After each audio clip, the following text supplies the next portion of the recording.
Hello everyone, I'm Wang from GenScript ProBio, and today it's my pleasure to give a webinar on the topic Development of Cell-Based Functional Assay with High Efficiency. Before the webinar, I would like to spend some time introducing our GenScript ProBio. We wish to become your most reliable and sustainable biologics partner, and our brand ProBio is dedicated to proactivity, providing end-to-end service from discovery to commercialization with professional solutions and efficient processes to accelerated drug development for customers. Here is our business footprint. We established our antibody discovery capability on 2004 and established our CLD and PD capability on 2008. On 2017, we assisted our customer in obtaining their first IND approval from an NMPA. And on 2018, we assisted our Legend Biotech to get the first CAR-T IND approval from NMPA and launched the most natural SNAP bispecific antibody platform. On 2019, we integrated our business and officially established our biologics CDMO segment. And on 2020 last year, we launched our independent GenScript ProBio brand. Our business includes both antibody drug and gene and cell therapy, and we aim to provide one-stop service from discovery, preclinical development, early and late-stage clinical, and commercialization. And here is our delivery record of antibody drug CDMO. By December of 2020, we have delivered 7 global SNAP platform projects, 10 global license out projects, over 30 global preclinical CMC development, 3 NMPA IND approval, and 2 clinical manufacturing projects. During 2020, we successfully delivered 20 lots of GMP production, so we have excellent record from R&D to clinical manufacturing. As for our core competencies, our business is based on our experienced people and project management, as well as the innovative win-win business model to become your best one-stop CDMO partner. Okay, let's now switch to our main topic. Here is what I'm going to talk about today. First, I will have an overview of cell-based functional assay, and then I will introduce the workflow of assay development, including assay cell line construction, cell-based assay method development, and cell-based assay method qualification. First, I would like to talk about the in vitro bioassay at CMC stage. For biologics, in vitro bioactivity is one of the critical quality attributes, which is called CQA, during manufacturing and quality control. According to the mechanism of action, some of the bioactivity results are important and should be included in the product specification and become lot release assay, like binding activity and functional activity. Some results describe the drug characterization, which are not included in the product specification, but are still an important part of IND filing. Cell-based functional assay, which is what we are going to discuss today, is one important part of lot release assays.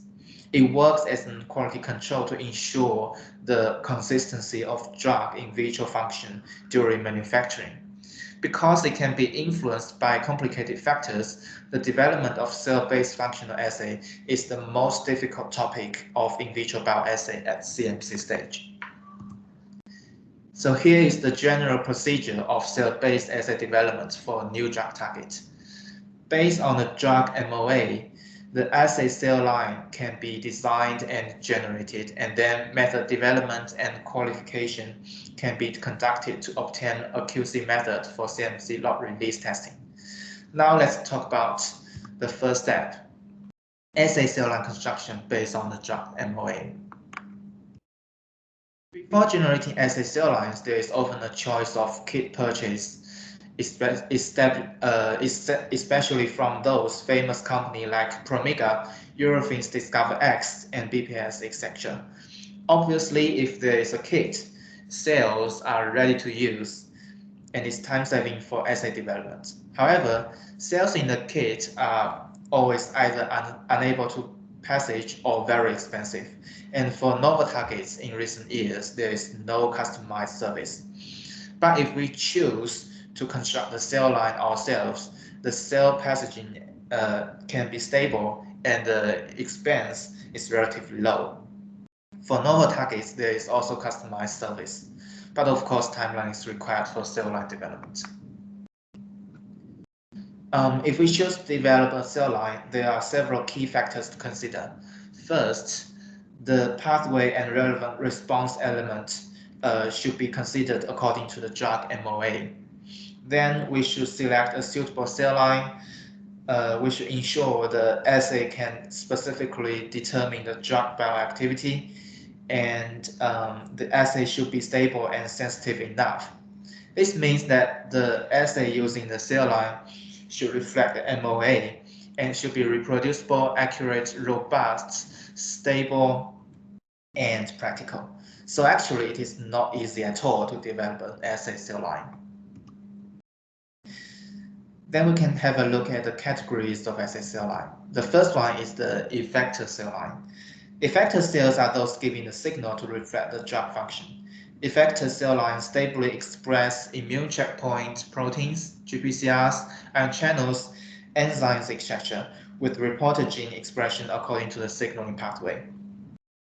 The second one is antigen overexpressing cell line, which is often used as tumor model cell line and can be generated through fax-based high-throughput screening. And there are also other stable cell lines like inducible expression cell line or knockout cell lines. So here is the procedure of assay cell line in engineering. Actually, it is not as complicated as it looks like. The first step is evaluation of assay cell line according to drug MOA. And the next step is vector design and construction. We can take advantage of our one-stop solution of gene synthesis in GenScript to ensure fast delivery. Then we can transfect the cells. There are different ways of transfection we can choose from, including lipofaction, lentivirus, electroporation, or CRISPR knock-in for optimal transfection. And after screening, we can validate the cell pool through qPCR or fax for expression and functional assay to confirm the bioassay model. The next step is single clone screening through traditional limiting dilution or high throughput fax sorting. After we get single clones, we can study the long-term stability to ensure at least 20 stable passages and optimize the assay at the same time. Finally, cell banking is conducted to have PCB, MCB, WCB so that the cell bank is complied with regulations and ready to use in IND filing. I think we can look into a case study to have a better understanding of this procedure. We used to work on antibody targeting TAA with ADCC as its MOA. We know that ADCC is mediated by the Fc of the antibody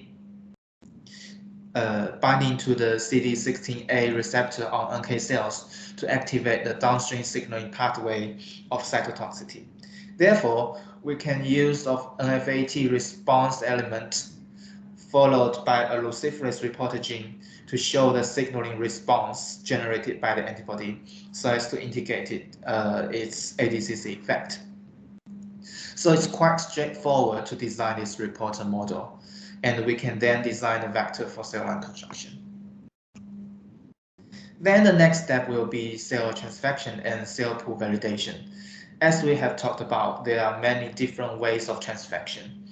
The purpose of selecting the best transfection method is to ensure stable high expression.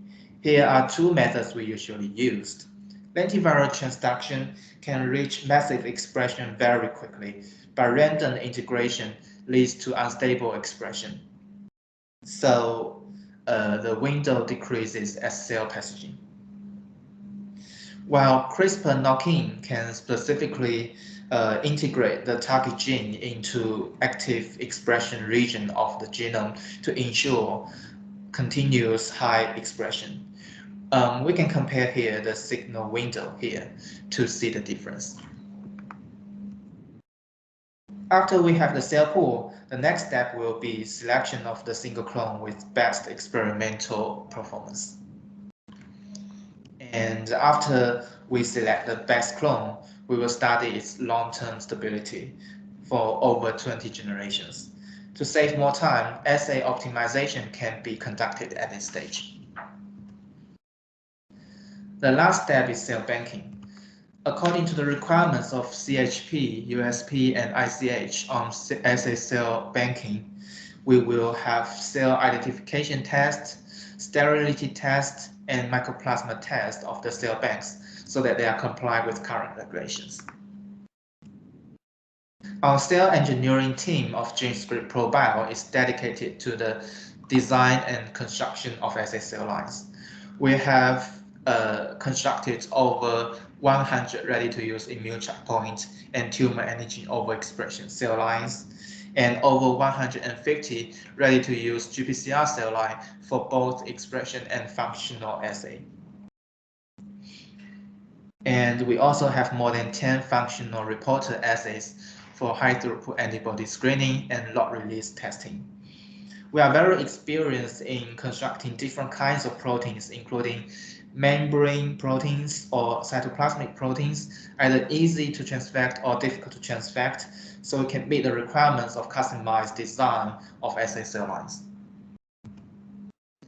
And after the cell line is ready, we can start the process of method development. Here is the general procedure of method development. The aim of method development is to obtain a method that is good enough to be qualified. So the key step is parameters optimization to ensure the success of method qualification. For assays with multiple parameters, DOE can be applied to achieve quick optimization. The next step is robustness study to estimate the influence of subtle parameter changes on results. And the last step is method pre-qualification to reduce the risk of method qualification. Now let's go through the procedure of method development in detail. The first step is parameters optimization. We know it is to meet the requirements of method qualification, so we adjust experimental parameters to generate a perfect S-shaped curve like this. But how can we optimize these parameters? Here is what we usually do. First, we set a goal for optimization. For example, in this figure, the window of the curve is not big enough and it doesn't have upper plateau. Generally, our goal is to have a curve with decent window and hill slope with complete upper and lower plateau. Next, we can choose the parameters that we want to optimize. Cell number, assay volume, incubation time, and sample dilution scheme are often key parameters we are interested in. There are also other parameters that may influence the results, like assay buffer, detection kit, etc. Actually, there are many parameters, and if we optimize one parameter each time, which is called orthogonal design, it's okay, but requires lots of experiments without considering interactions between different parameters. That's why we apply DOE design here, which can reduce at least 3 experiments and also take interactions between different parameters into consideration. So we will try different sets of parameters and finally choose the best one or two to confirm and select the most suitable parameters. This is the workflow of parameters optimization. The next step of method development is robustness study.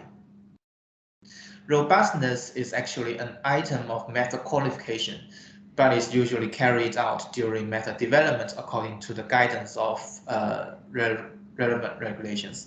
So we change the key experimental parameters and repeat the experiments and use GCV to show the fluctuation of results. We will say the method is of good robustness if the GCV is no more than 20%. The last step of method development is pre-qualification. It is not mandatory, but it can reduce the risk of method qualification. We know method qualification is a speed limit step during manufacturing. If it fails, it's very likely that the lot release will delay. According to our previous experiments, pre-qualification can increase the successful rate of method qualification from about 70% to 100%, so that ensure the success of method qualification. Here is an example to show the importance of method pre-qualification. We used to work on a CD3, CD20 bispecific antibody as a T-cell engager. We constructed an effector cell line on jacket cells, and our method development result is shown here. This result looks quite good, but after we did one pre-qualification of accuracy and linearity, we found the slope is too low here, which means that the result is not accurate when the sample has a high potency. Obviously, if we didn't carry out pre-qualification and directly go into method qualification, it will fail without any doubt. And because we carried out pre-qualification beforehand, we did a troubleshooting and found the target cell line is not suitable. So we changed the target cell line and rerun the method pre-qualification. This result showed good accuracy and linearity, and eventually the method qualification was very successful. So this case shows that pre-qualification is important in ahead of method qualification.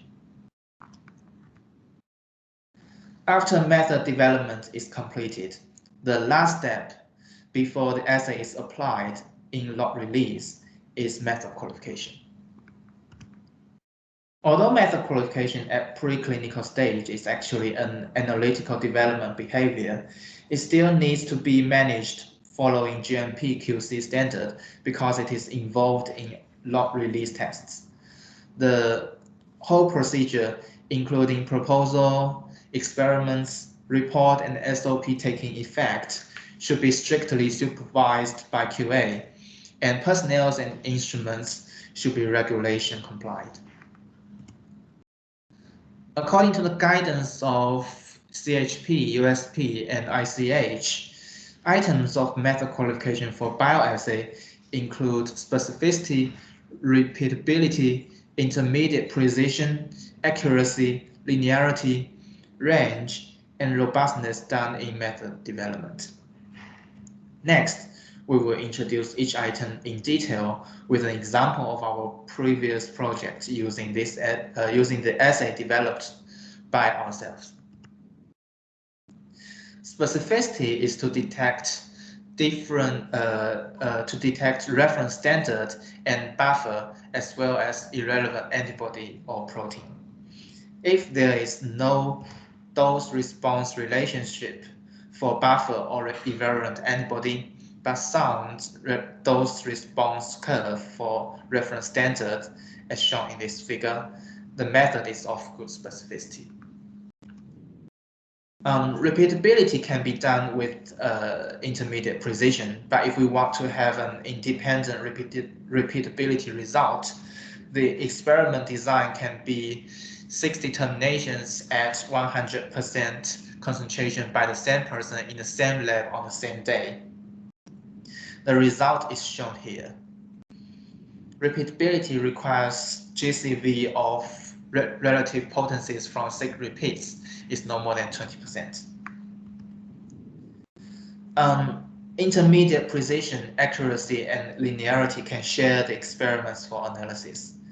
6 independent repeats are done by different analysts on different days with 5 potency levels. usually 50%, 71%, 100%, 141%, and 200%. So we will get 6 figures like this. And from the result of these experiments, the method is of great intermediate precision if the GCV of relative potencies from all potencies are no more than 20%. While accuracy requires the recovery rates of relative potencies from all potencies are between 70% to 130%. And what is recovery rate? It means measured potency divided by expected potency. And linear regression is carried out with the logarithm of expected potency and a logarithm of measured potency, as this figure shows. The method is of good linearity if the R-square is more than 0.95 and the slope is between 0.8 to 1.25. For range, there is no need for experiment, and the range is the interval between the upper and lower potency of relative potencies to have good precision, accuracy, and linearity. And robustness is usually completed in method development. So these are all the items for bioassay method qualification. In a word, we discussed the procedure of cell-based assay development. We generated assay cell line according to drug MOA and then complete method development and qualification. Eventually, we can get the lot release cell-based functional assay at CMC stage.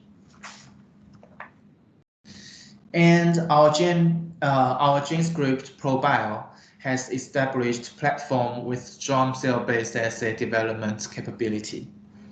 We have dedicated cell line engineering team to develop cell lines based on target MOA. And we have experience of more than 30 targets cell lines to support IND and BLA filing.